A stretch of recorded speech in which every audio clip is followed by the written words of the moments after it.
3 times 3 gives us 9. Then 4 times 9 gives us 36. Finally 36 divide 36 gives us 1.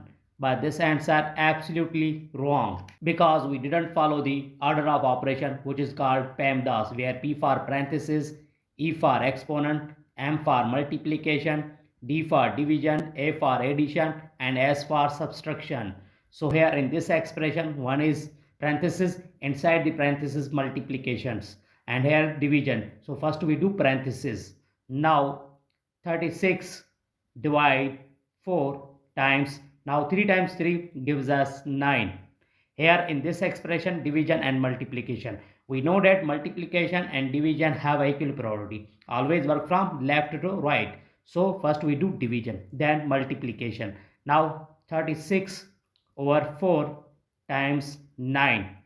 Now here 4 and 36 cancels to each other is 1, and here is 9. Then finally 9 times 9 gives us 81. This is the right answer.